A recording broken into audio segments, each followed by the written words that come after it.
과 긍휼에 대해서 한번 같이 보도록 하겠습니다. 자, 오늘 본문의 말씀은 크게 두 단락으로 이루어집니다. 한 장면은 예수님께서 세간에 앉아 있는 마태를 부르신 장면이고, 또 하나의 단락은 바리새인들이 그 예수님과 함께 식사하고 있는 사람들에 대해서 hin난하고 비난하는 그런 장면으로 이루어져 있습니다. 자, 먼저 첫 번째 장면을 우리가 한번 보겠는데, 예수님께서 세간에 앉아 있는 마태를 불렀습니다. 자, 이 마태의 원래 이름은 레위입니다. 레위 마태, 레위 족속에 속한 이 마태이죠. 그리고 세간에 앉아 있다라고 하는 것은 오늘날로 말하면 국세청에서 근무했던 사람이었습니다. 하나님이 이 사람을 향해서 나를 따라오너라 했을 때 이 사람은 주님의 음성을 듣고 자신의 모든 것들을 버려두고 예수님을 따라갔습니다. 그리고 얼마 후에 예수님을 이렇게 따라가게 된 삶이 너무 감격되었는지 예수님과 제자들과 그리고 많은 사람들을 불러서 본인 집에서 식사 교제를 했습니다. 자, 한번 우리 10절 말씀이 중요할 것 같은데 우리 한번 10절 한번 띄워주시겠습니까? 같이 한번 읽어봅시다. 시작. 예수께서 마태의 집에서 앉아 음식을 잡수실 때 많은 세리와 죄인들이 와서 예수와 그의 제자들과 함께 앉았더니, 여러분, 마태복음은 마태가 기록을 했어요. 마태가 기록을 했는데 오늘 뭐라고 기록을 하고 있냐면 마태의 집에서 음식을 잡섰다, 마태의 집에서 식사 준비를 했다. 성경은 이렇게 나와 있습니다. 자, 그런데 이 성경이 쓰였던 원문, 이 헬라어 성경에 보면 뭐라고 되어 있냐면 마태의 집이다라고 기록이 되어 있지 않고 그냥 그 집에서 식사했다, 그 집이다라고 되어 있습니다. 자, 여러분, 이게 왜 중요하냐? 여러분, 사람과 대화를 하다 보면 인칭이라고 하는 게 있어요. 자, 1인칭은 뭡니까? 나. 2인칭은 당신. 여러분, 3인칭은 뭡니까? 저 사람, 그 사람. 이 복수 1인칭이 뭐예요? 그냥 우리들. 자, 근데 여기 인칭에서 제일 거리감이 있는 인칭이 뭡니까? 바로 3인칭이에요. 그 사람, 나 저 사람, 나 저 교회.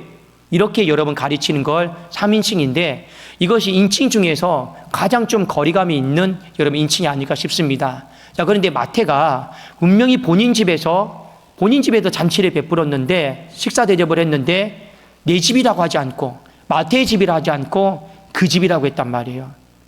근데 성경에 보면 분명히 그 집이라고 나와 있습니다. 그런데 한글 성경에는 번역을 마태의 집이 확실하니까 그냥 마태의 집이다 기록한 것 뿐이지 실제로 적었을 때는 그 집이다라고 적었습니다. 자, 누가복음 9장 29절에 보면 여기 그때 함께 참석했던 누가가 이렇게 기록을 하고 있어요. 레위가 마태입니다. 레위가 예수를 위하여 자기 집에서 큰 잔치를 하니 세리와 다른 많은 사람이 함께 앉아 있는지라. 자, 마가도 마태의 집이라 했고 누가도 마태의 집이라 했어요. 근데 그 성경을 기록했던 마태만 자기 집이라 하지 않고 그 집이다라고 했습니다. 이 부분을 여러분 보시고, 또 하나, 분명히 오늘 누가는 큰 잔치를 베풀었다라고 했죠. 근데 마태는 뭐라고 했습니까? 그저 식사 함께 하는 정도, 음식을 잡수실 때 이렇게 표현을 했단 말입니다. 그러니까 사실은 뭐예요? 마태의 집에서 엄청나게 큰 잔치를 한 거예요. 근데 마태는 뭐라고 한 거예요? 우리 집에서 안 한 것처럼. 그리고 마태는 뭐라고 한 거예요? 그저 식사 함께 한 정도로, 이 정도로 표현했습니다. 이게 뭐냐? 바로 겸손입니다. 우리는 이 상황쯤이 되면 얼마든지 자아자찬할 수 있어요. 야, 내가 예수님 모셔가지고 우리 집에서 큰 잔치했다. 내가 예수님 이렇게 섬겼다. 엄청나게 내가 돈 들여가면서 내가 예수님 섬겼다. 우리는 얼마든지 자아자찬할 수도 있을 것 같습니다. 자, 그런데 마태는 전혀 그런 모습을 보여주고 있지 않아요. 여러분, 그렇습니다. 제자다라고 하는 건요, 겸손할 수 있어야 돼요. 겸손한 사람이 제자에게 필요한 실력입니다. 이 겸손이다라고 하는 건 뭐냐? 나에 대해서는, 나를 드러내는 것에 대해서는 인색해야 돼요.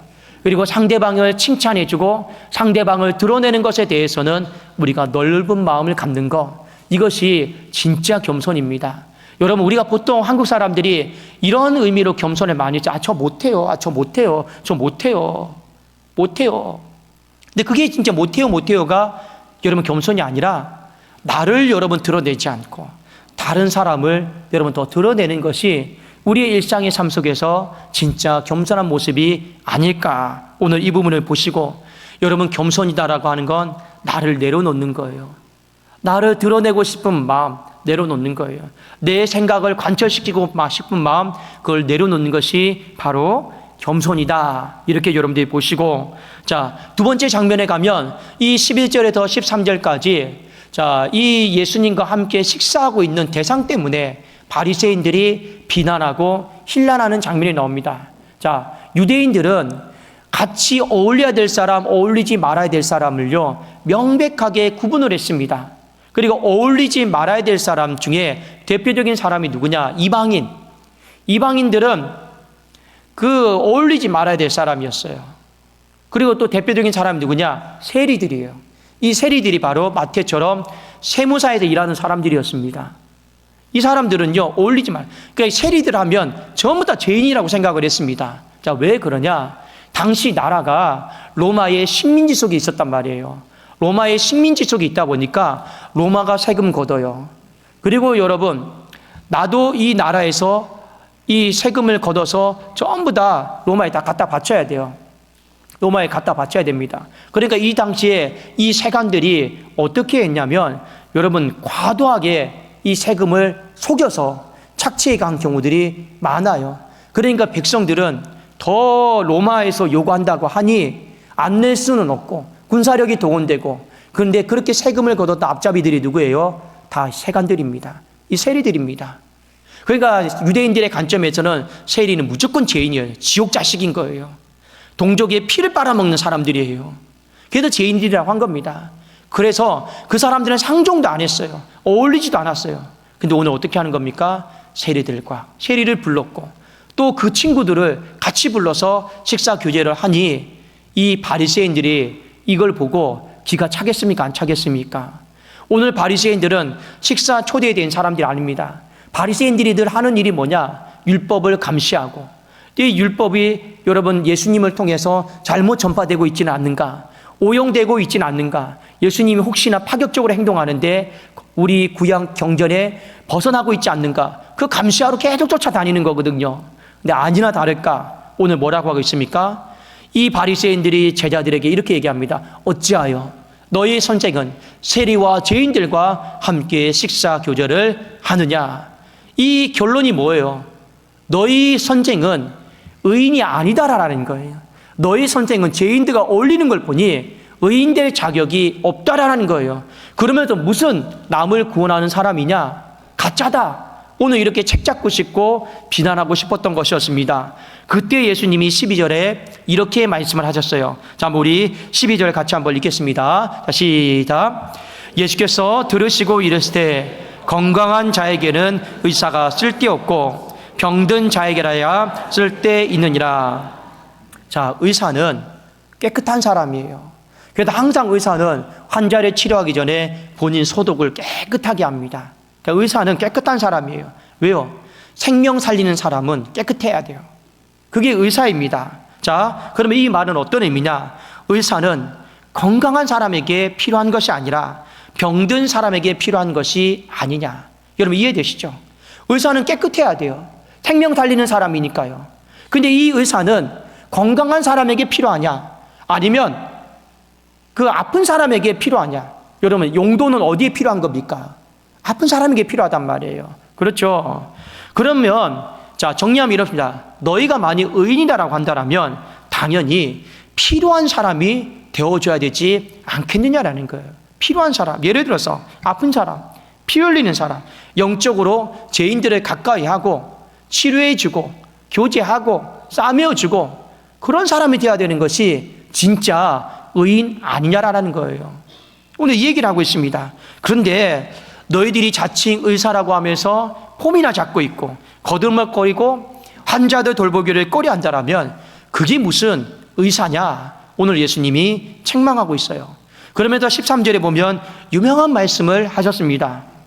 여러분, 제가 유명하다라고 하는 거는 뭔가 의미가 있겠죠.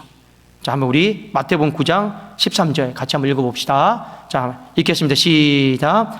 너희는 가서 내가 긍휼을 원하고 제사를 원하지 아니하노라 하신 뜻이 무엇인지 배우라. 나는 의인을 부르러 온 것이 아니요 죄인을 부르러 왔노라 하시니라. 여기 보면 가장 중요한 말이 어떤 의미냐면 가서 배우고 오라라는 거야. 다시 좀 배우고 와라. 여러분, 이 의미는 어떤 의미냐면 이 당시에 선생님과 학생이 있어요. 그 선생님을 랍비라고 했습니다. 랍비, 라보니 이렇게 표현을 했거든요. 이 랍비에게 배우는 학생들이 이런 학생들이 있죠. 아, 나 그거 다 안다고. 아, 가르치는 선생님 실력 이 정도밖에 안 되냐고. 아, 다 알고 있다고. 이렇게 좀 거들먹거리고 잘난 체하고 스스로 실력 있다라고 뽐내는 학생들이 있어요. 아, 나 더 배울 거 없다고. 그러면 선생님이 어떻게 합니까? 그와 비슷한 어려운 문제를 한번 딱 내요. 야, 너 한번 풀어봐봐. 근데 손도 못 대는 거예요. 손도 못 대요. 그러면 선생님이 어떻게 하냐? 너 가서 공부 더 하고 와. 너 가서 실력 좀 쌓고 와. 거들먹거리지 말고. 이때 쓰는 말이 뭐냐면 다시 배우고 오라라는 거예요. 그러니까 지금 바리새인들은 성경에 대해서 스스로가 실력 있다고 생각하고 있어요. 근데 예수님이 보니까 뭡니까? 빵점이에요. 빵점. 빵점입니다. 아무것도 없으면서 거들먹거리고 잘난 체하고 실력 있는 척하는 거예요. 그래서 다시 배우고 오라고 했습니다. 이 상황에 대해서 하나님은 어떻게 말씀하셨는지, 그래도 오늘 나온 말씀이 호세아서 6장 6절에 있는 말씀이에요. 이 말씀의 요점은 이겁니다. 나는 하나님은 긍휼을 원하고 제사를 원하지 않는다. 오늘 이 말씀의 뜻이 무엇인지 알고, 그러면 내가 의인을 부르러 온 것이 아니요 죄인을 부르러 왔노라. 이 뜻이 내가 지금 하고 있는 행동들이 전혀 잘못된 것이 없다라는 것을 알게 될 거다. 예수님은 오늘 이렇게 말씀하셨습니다. 자, 여러분, 나는 긍휼을 원하고 제사를 원치 않는다. 이 두 개의 단어는 생김새는 다르지만 똑같은 거예요. 요점은 딱 하나입니다. 긍휼이 있어야 된다는 거. 너희들이 지금 긍휼의 실력이 없는데 긍휼의 실력이 있어야 된다는 것을 언급해주고 있습니다. 자, 첫 번째 볼까요? 긍휼. 여러분, 이 긍휼이다라고 하는 것은 이 히브리 단어로 헤세드입니다. 헤세드. 그래서 성경에 보면 자비, 인자, 사랑 이렇게 표현이 되는데, 이 헤세드, 긍휼의 뜻이 뭐냐면 이런 겁니다. 하나님께서 인간을 사랑해요. 인간을 사랑하는데 헤세드의 사랑으로 사랑한대요. 헤세드의 마음으로 사랑한대요. 이게 어떤 의미냐면 감정적으로 사랑하는 게 아니고 약속의 근거에서, 이걸 언약이라고 합니다. 약속의 근거에서, 말씀의 근거에서 하나님이 사람을 사랑하는 거예요. 여러분, 감정으로 사랑하는 것과 말씀의 근거에서 사랑하는 것이 어떤 게 우리에게 더 유익일까요? 당연히 말씀의 근거에서 우리를 사랑해 주시는 거예요. 왜요? 우리 사람과 관계도 알잖아요. 사람과 관계 뭡니까? 감정 따라서 그 사람 한번 바라보세요. 때로는 짜증나고 싫고 꼴보기 싫고, 때로는 잘하면 또 너무 기분 좋아지고. 감정은요, 서로 피곤하게 만드는 경우들이 많이 있습니다. 만일 하나님이 감정적으로 우리를 사랑하신다면 우리는 사랑받지를 못할 겁니다. 그런데 말씀, 약속의 근거에서 신실하게, 일관되게, 변덕스럽지 않게 우리를 사랑하시는 그 사랑이 뭐라고요? 바로 헤세드입니다. 이 헤세드는 우리에게 엄청난 유익이에요. 그래도 우리가 때로는 죄를 짓고 내가 나쁜 길로 간다 할지라도 하나님이 우리를 사랑하심을 믿습니다. 이 헤세드예요. 헤세드입니다. 그런데 하나님은 이스라엘 백성들에게 이 당연한 사랑, 고급진 사랑을 가르쳐주면서, 헤세드를 가르쳐주면서 너희도 이웃을 향해서 헤세드를 베풀어라. 긍휼을 베풀어라. 왜 하나님이 우리에게 헤세드를 베풀어 줍니까? 불쌍히 여겨서 헤세드를 베풀어 주는 거예요.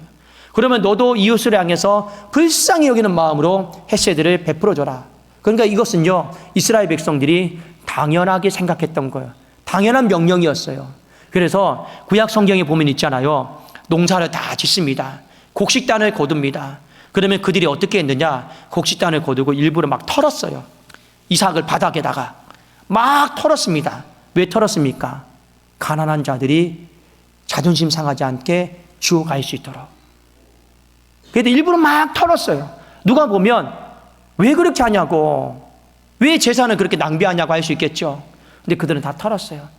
가난한 자들을 긍휼히 여겨서, 불쌍히 여겨서, 나도 하나님 앞에 긍휼히 여김을 받아서 헤세드를 받았는데 나도 당연히 이웃에게 긍휼을 베푸는 마음으로 헤세드를 베풀자 해서 막 턴 거예요. 털었어요. 그게 여러분 헤세드의 사랑입니다. 자, 근데 오늘 문제는 여러분 무엇입니까? 바리새인들이 이 헤세드가 없어요. 긍휼이 없어요. 그리고 뭐만 남은 거예요? 형식만 남은 거예요. 껍데기만 남은 거예요. 누구랑 식사하느냐, 누구랑 만나느냐, 이 순서는 맞게 지켰느냐, 이런 껍데기만 남은 거예요. 긍휼이다라고 하는 것 자체가 도무지 찾아볼 수가 없습니다. 여러분, 많이 헤세드의 사랑, 이 긍휼을 기억했다라면 예수님이 왜 저 죄인들과 세리들과 식사하시는지 묻고 따질 이유도 없어요. 그건 당연한 거예요. 당연한 겁니다. 그런데 이 긍휼의 실천에 있어서도 대상이 맞느냐, 방법이 맞느냐, 틀리느냐, 이거 놓고 여러분, 긍휼마저도 형식화시켜 버리려고 하는 이 사람들의 모습이 잘못되었다라는 겁니다. 그래도 여러분, 이 제자에게, 하나님의 백성으로 살아가는 사람들에게 가장 여러분 또 필요한 실력이 바로 배우고 와야 될 것이 무엇입니까? 긍휼이다라는 거예요. 불쌍히 여기는 마음이에요. 이것이 믿는 자들에게 필요한 실력이요, 다시 배우고 와야 될 우리들의 모습입니다. 왜요? 우리는 시간이 지나면 지날수록 자꾸만 껍데기만 남아요. 형식만 남기 때문에 그래요. 이게 위험한 겁니다. 위험한 거예요. 또 하나, 예수님이 제사를 원하지 않는다. 이 제사는 오늘날로 말하면 예배를 이야기합니다. 그러면 제사를 원하지 않는다고 했으니 예배 안 드려도 됩니까? 그런 의미가 아니죠. 여기서 여러분 말하는 제사의 정확한 의미는 희생제사를 이야기하는 겁니다. 희생제사를 이야기하는 거예요. 동물을 잡아서 하나님 앞에 드리는 제사, 이 제사를 의미하고 있습니다. 잠시 제가 좀 말씀을 드릴게요. 이 희생제사가 왜 나오게 되었는지. 여러분, 이스라엘 백성들이 이 애굽에서 430년 동안 종살이를 하다가 하나님이 출애굽을 시켰습니다. 출애굽을 시키고, 여러분 그 출애굽기 말씀에 보면 이 시내산에서 하나님이 모세에게 계명과 율법을 주셨어요. 계명과 율법을 주셨습니다. 그리고 그 계명과 율법뿐만 아니라 희생 제사 제도도 하나님이 함께 주셨어요. 그게 출애굽기 말씀에 전반적으로 나옵니다. 자, 그런데 여기도 우리가 짚고 넘어가야 될 것이 있습니다. 그러면 이 율법은 우리가 달라고 해서 하나님이 주신 거냐, 아니면 하나님이 너희에게 필요한 거니까 우리에게 주신 거냐, 이 문제를 여러분 잘 분별하셔야 됩니다. 여러분, 이게 아무것도 아닌 것 같죠? 나중에 여러분 차 사고가 나봐서요. 차 사고가 나면 이런 경우가 있습니다. 운전자가 그 사람에게 타라고 해서 차 사고가 났는지, 아니면 그 사람이 태워달라고 했는데 차 사고가 났는지, 똑같이 차 사고가 났죠? 그런데 이것 따라서요, 보험료가 달라져요. 사고 책임이 달라져요. 나중에 일이 발생을 하면 이런 문제가 있습니다. 자, 하나님이 이스라엘 백성들에게 율법을 먼저 줬는지, 아니면 이스라엘 백성들이 달라고 해서 하나님이 줬는지, 여러분 뭐가 맞을까요? 뭐가 맞을까요? 하나님이 먼저 준 게 아니에요. 이스라엘 백성들이 달라고 했어요. 달라고 했어요. 왜요? 여러분, 나라를 이루기 위해서는요, 법이 필요합니다. 그런데 이스라엘 백성들의 삶 속에 430년 동안 노예 생활을 했단 말입니다. 그들이 이제는 떳떳하게 살고 싶었어요. 나라를 이루고 살고 싶었어요. 그리고 나라는 하나님이 가나안 땅을 주신다고 했으니까 우리에게 뭐 달라고 한 거예요? 뭐 달라고 한 거예요? 나라는 기본적으로 구성하려면 법이 있어야 됩니다. 율법 달라고 한 거예요. 근데 하나님이 뭐라고 말씀하시냐면, 신중하게 생각해라. 신중하게 생각해라. 무엇을요? 그 율법은 지키면 생명길이지만 못 지키면 죽는 길이다. 신중하게 생각해라. 그러니까 이 사람들이 그냥 달 주세요 하나님, 우리 필요해요. 다시 말한다. 지키면 생명길이지만 못 지키면 너희들 다 죽는다. 하나님, 그게 도대체 뭘 이렇게 어렵다고. 그러니까 예를 들어서 하나님 말씀해 준 거예요. 이 율법의 무게가 쌀 40kg입니다. 그거 들고 살아갈 수 있느냐 없느냐. 그 40kg 정도면 저 들고 갈 수 있어요. 그럼 뭐가 어렵다고요? 주세요. 그런데 여러분, 이스라엘 백성은 한 가지 착각한 게 있어요. 40kg 가지고 여러분 엘리베이터가 없는 세상에 20층까지 오르락내리락 해보세요. 여러분 40kg 가지고 밥을 드실 때도 메고, 잠을 주무실 때도 메고, 화장실에 갈 때도 메고, 여러분 할 수 있겠습니까? 없겠습니까? 못해요. 그럼에도 불구하고 너무 가볍게 생각한 거예요. 신중하지 않게 생각하고 달라고 했어요. 그런데 하나님이 아셨어요. 달라고 하니까 죽긴 줬는데 못 지킬 걸 안 거예요. 못 지킬 걸 안 거예요. 그래도 하나님이 못 지킬 걸 알고 불쌍히 여기는 마음으로 뭐도 같이 줬다고요? 출애굽기 말씀에 보면 희생제사 제도도 같이 줬어요. 희생제사 제도가 뭡니까? 전부 다 죄인이, 용서받지 못할 죄인이, 율법을 어긴 죄인이 다 하나님 앞에 나와서 잘못했습니다. 잘못했습니다. 하나님 용서해 주시고 다시 은혜를 베풀어 주세요. 짐승 잡아가지고 피 흘려서 드리는 거 아닙니까? 이 제사 제도가 왜 생겼어요? 하나님이 율법을 못 지킬 걸 아니까 불쌍히 여겨서 사는 길을, 살리는 길을 보여주신 것이 희생제사 제도입니다. 그래도 오늘 제사를 원치 않노라, 예배를 내가 안 받겠다, 그런 의미가 아니에요. 긍휼을 잊어버린 거예요. 긍휼을 잊어버리고 이들의 삶 속에 뭐만 남은 거예요? 형식, 껍데기 남은 거예요. 예배 순서만 남은 거예요. 예배 여러분 껍데기 부분만 남은 거예요. 우리 교회 한 분의 목사님이 지난주에 안수식을 받았습니다. 저한테 한 가지 좀 목사님, 제가 이렇게 목사가 되었는데 한 가지 좀 궁금한 게 있습니다. 축도할 때 처음 하는 거잖아요. 어떻게 해야 됩니까? 손을 어떻게 해야 됩니까? 여러분 어떻게 하는 게 맞을까요? 저한테 이러더라고요. 손을 이렇게 해야 됩니까? 아니면 이렇게 해야 됩니까? 이렇게 해야 됩니까? 제가 그래서 이랬습니다. 하고 싶은 대로 하라고. 팔 아프면 조금만 올리고, 오늘 팔이 좀 50견이 걸리지 않으면 많이 올리고, 제가 그냥 편한 대로 하라고 그랬어요. 여러분 이렇게 한다고 해서 축복이 더 나가고, 이렇게 한다고 해서 더 멀리 나가고, 이렇게 한다고 해서 세게 나가고, 이런 게 어디 있어요? 그렇잖아요. 편한 대로 하라고. 제가 왜 여러분들에게 이 말씀을 드리느냐, 전통이 있고 역사가 오래된 교회일수록요, 형식으로 굳어져 있는 곳들이 많이 있습니다. 그래도 뭐든지 바꾸기가 어려워요. 늘 피아노는 저 자리에 있어야 되고, 움직이면 안 됩니다. 1cm라도 움직이면 이제 난리가 나버려요. 그게 여러분 다 형식합니다. 그럼에도 우리는 이 형식들을 다 지켜나가면 예배를 잘 드렸다라고 우리는 생각하는 경우들이 많이 있는 것 같습니다. 그런데 예수님이 예배를 원치 않는다 했어요. 예배의 본질이 뭡니까? 긍휼입니다.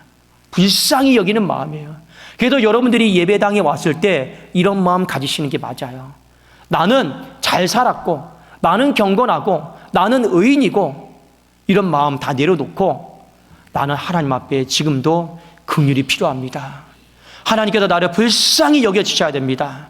이런 마음으로 여러분, 환자의 마음으로 나오셔야지, 저는 아픈 것이 하나도 없는데요. 여러분 오늘 설교 말씀을 들으면서 이런 분이 생기면 안 됩니다. 항상 말씀을 들으면 나에게 적용하셔야 돼요. 나에게요. 근데 간혹 가다가 이런 분이 있어요. 말씀을 듣고 이거는 내 남편이 들어야 되는데, 그러니까 내 자녀가 들어야 되는데, 여러분 이거요, 나는 괜찮다라는 거예요. 그 말씀에 대해서 나는 아프지 않다라는 거예요. 그 잘못 듣는 거예요. 잘못 듣는 거예요. 만일 내가 아프다라고 하면 이거 내 말씀이다. 다 내 말씀이에요. 근데 내가 아프지 않는 사람은 이거는 아내가, 이거는 아버지가, 이거는 어머니가, 이거는 자녀가 들어야 되는 말, 이 자리에 안 와서 너무 속상하네. 나는 안 아프다라는 거예요. 그 예배는 하나님께서 좀 받기가 어렵습니다. 긍휼이 없으니까요. 사랑하는 여러분, 오늘 메시지를 통해서 두 가지만 같이 한번 적용을 해봅시다. 여러분, 우리가 첫 번째로 필요한 게 바로 하나님께서 다시 배우고 오라고 했잖아요. 바리새인들에게 뭐라 말씀했습니까? 제발 좀 내려놔라. 너희들은 의인이 아니다. 죄인이다. 내려놔라. 이 샘플을 가장 잘 보여준 사람이 누구입니까? 바로 마태예요. 얼마든지 내가 모시면 내 집이다라고. 그리고 여러분 식사 한 끼 한 정도가 아니라 잔치를 어마어마하게 크게 벌렸어요. 그러면 자기가 마태를 또 기록한 사람이에요. 그러면 얼마든지 우리 집에서 엄청나게 큰 잔치를 베풀었습니다. 충분히 이럴 법도 한데 전혀 우리 집이 아닌 것처럼, 그저 식사 한 끼 잠깐 한 것처럼 그렇게 자신을 낮췄단 말이에요. 자자찬할 수 있는데 그렇게 하지를 않았어요. 그 사람이 진짜 하나님 보시기에 실력 있는 사람입니다. 실력 있는 사람이에요. 저도 이 말씀을 준비하면서 나는 그러면 실력 있는 목사일까? 참 그런 생각 많이 했습니다. 근데 저는 정말 실력이 없는 목사인 것 같아요. 왜 그러느냐? 저는 가만히 제 인생을 제가 잘 알고 있습니다. 저는요, 자자찬 많이 하는 사람이거든요. 사자 참 많이 하는 사람이에요. 그런데 하나님 보시기에 겸손하지 못한 것 같습니다. 실력이 없는 거죠. 더 다듬어져야 될 모습인 것 같습니다. 저나 여러분들이 정말로 겸손함, 나에게는 좀 인색하고 다른 사람들에게 여러분 조금만 더 여러분 마음을 열고 칭찬해주는 여유가 있기를 주님의 이름으로 축원합니다. 그 사람이 진짜 실력 있는 겸손한 사람이에요. 두 번째, 긍휼입니다. 여러분, 긍휼이다라고 하는 건 불쌍히 여기는 거예요. 내가 하나님 앞에 햇세드를 받았어요. 그러면 나는 다른 사람들에게 햇세드를 베푸는 것이 이거는 묻고 따질 이유도 없습니다. 당연한 거예요. 근데 문제는 뭐냐?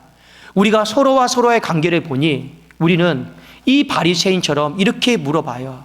궁금해서 물어보는 게 아니에요. 판단하려고, 흠잡으려고, 결점 확보하려고 물어봐요. 어찌하여 너의 선생은 죄인들과 함께 식사하느냐? 궁금해서 물어본 게 아니잖아요. 그렇죠? 판단하고 정죄하려고 그렇게 물어본 거 아니겠습니까? 사람과 사람과의 대화 속에 여러분 긍휼이다라고 하는 게 있어야 돼요. 내가 저 사람을 불쌍히 여겨주고 내가 저 사람을 안타깝게 여겨주고 좀 그런 긍휼의 마음으로 궁금해하고 물어보고 관심 갖고 이러면 여러분 서로 얼마나 좋습니까? 그런데 이미 내 안에 껍데기만 남았어. 껍데기만 남았어. 그러니까 서로에게 기도도 이렇게밖에 못하냐고. 서로에게 이건 아닌데 몇 번을 가르쳐줘야 되지 않느냐고. 우리는요 이렇게 형식화되어 버린 것들이 되게 많이 있습니다. 여러분들이 누군가에게 가르쳐줄 때 긍휼의 마음으로 가르쳐주는지 보십시오. 특히 부모님은 자녀들에게 자칫 잘못하면 긍휼 없이 여러분 판단하고 윽박지르고 정죄할 수도 있습니다. 그러면요 듣는 것 같지만 듣지 않아요. 사람과 사람과의 관계도 마찬가지입니다. 긍휼의 마음을 가지지 않고 말하면요 겉으로는 듣는 것 같지만 기분 나빠요. 변화가 안 됩니다. 그게 여러분 사람 살이에요. 여러분 우리의 인생 가운데 마땅히 지켜야 될 것은 있어요. 그건 우리가 다시 개선하자, 고치자, 노력하자 할 수는 있습니다. 그러나 여러분의 인생 가운데 죽고 사는 문제가 아닌 게 있어요. 가만히 살펴보면 죽고 사는 문제가 아닌 것은 있어요. 그건 전부 다 불쌍히 여기세요. 불쌍히 여기세요. 여러분 많이 목사가 성도들을 바라보면서 왜 중직인데 저렇게밖에 못하나? 왜 중직인데 힘이 되어지지 못하나? 이래서 배척하고 저래서 배척하고 또 판단하고 정죄해본다 생각해 보십시오. 여러분 성도님들이 목사를 향해서 왜 목사는 저렇게밖에 못하나? 설교는 왜 저렇게 하시나? 이래서 여러분 듣지 않고 저래도 듣지 않고 판단하고 배척한다고 생각해 보십시오. 그 예배가 되겠습니까? 그게 믿음의 공동체입니까? 아니잖아요. 그렇죠? 정말 서로의 마음 가운데 필요한 게 뭐예요? 긍휼의 마음 아니에요. 목자는 성도를 긍휼히 여기고 성도는 목자를 긍휼히 여기고 서로는 서로를요 불쌍히 여기는 거예요. 그게 여러분 중요한 게 아니겠냐라는 거예요. 여러분 그렇게 하면 판단하지 않아요. 그렇게 하면 책 잡지 않아요. 그렇게 하면 정죄하지 않아요. 오늘날 많은 성도님들이 왜 교회 안에서 마음을 못 내리는지 아십니까? 긍휼이 없어서 그래요. 우리 보통 사랑이 없어서라고 하는데 이거는요 다음에 얘기합시다. 더 중요한 건 뭐냐? 긍휼이 없어서 그래요. 누가 나를 좀 내 처지를 내 현실을 판단하지 말고 정죄하지 말고 좀 불쌍히 좀 여겨다오. 불쌍히 좀 여겨다. 여러분 아십니까? 성경에 보면 욥기에 보면 욥이 까닭없이 고난과 저주를 막 당하고 있습니다. 당하고 있어요. 친구들이 와가지고 이러한답시고 뭐 하는 겁니까? 너 쟤 때문에 그런 거 아니냐? 너 쟤 때문에 그런 거 아니냐? 너 알지 못하는 거 지은 죄가 있지 않느냐? 너 어릴 때 지은 죄가 있지 않느냐? 막 이런 얘기예요. 근데 욥이 뭐라고 여러분 얘기합니까? 내 친구들이요. 제발 좀 나를 불쌍히 좀 여겨다오. 지금 그 사람에게 가장 필요한 게 뭐예요? 지금 내 몸이 만신창이가 되어서 내 몸이 겨우 여러분 승부치고 있는 사람에게 왜 이 지경이 됐냐고 원인 따지는 게 필요한 게 아니고 뭐가 필요한 거예요? 다시 살리려면 불쌍히 여겨다오. 제발 좀 나를 불쌍히 여겨다오. 예수님이 오늘 그 하나님이 말씀하시는 그 예배의 본질을 아시는 거예요. 여러분 우리에게 필요한 두 가지 실력입니다. 신앙인의 실력입니다. 이 겸손 그리고 여러분 이 긍휼을요 잘 우리 안에 성장시키십시오. 이 실력이 있는 사람이 바로 예수님처럼 수많은 사람들을 하나님 앞으로 가까이 나갈 수 있도록 이끌어줄 수 있습니다. 이 실력이 없으면 우리는요, 판단하고 정죄하면서 모두게 다 막는 거예요. 이 실력이 있는 사람은 반드시 하나님 그 사람을 통해서 그 하나님 앞으로 이끌어 주십니다. 정말 우리에게 필요한 것이 무엇이겠습니까? 바로 세상의 실력이 아니라 하나님께서 요구하시는 바로 이 겸손과 이 긍휼의 실력. 오늘 예수님이 제발 좀 가서 거들먹거리고 잘난 척하지 말고 다시 배우고 오라 하신 이 말씀을 기억하면서 우리 모두 다 실력 있는 신앙인이 되기를 주님의 이름으로 축원합니다. 기도하겠습니다. 살아계신 하나님 아버지, 감사합니다. 우리 안에 겸손과 긍휼의 실력을 키우게 하여 주시고, 그래서 예수님처럼 죄인을 부르러 오신 사명, 생명 살리는 사명, 의사의 사명을 잘 감당하게 하여 주시옵소서. 이곳에 실력 있는 하나님의 제자들이 많아지게 하여 주시옵소서. 예수 그리스도의 이름으로 축복하며 기도 올리옵나이다. 아멘. 자, 이 시간은 여러분, 우리가 봉헌하도록 하겠는데, 아까도 제가 주보 때 강구할 때 말씀드렸습니다. 원래 그 세례교인 헌금은 액수는 1인당 1만 원입니다. 근데 여러분, 액수에 구애 받지는 마시고요. 부족한 부분이 있으면 그냥 교회에서 여러분 이제 보완해서 이제 드릴 겁니다. 다만 이번 기회를 통해서 1년에 한 번인데, 이번 기회를 통해서 총회가 그래도 여러분 우리가 하지 못하는 영역들, 여러분 신천지를 막고 이단들을 대응하고 이런 동성애 차별금지법 막는 모든 일들에 대해서 애쓰고, 또 농어촌 또 여러분 선교사님들 지원하는 부분들이 조금 더 작지만 우리가 좀 도움이 되고자 하는 마음으로 드리는 거기 때문에 여러분들 너무 액수에 구애받지는 마시고 그저 여러분 작은 것이라도 괜찮습니다. 우리 같이 동참하겠다라는 마음으로 함께 또 봉헌해 주시면 감사합니다. 자, 우리 찬송가 510장입니다.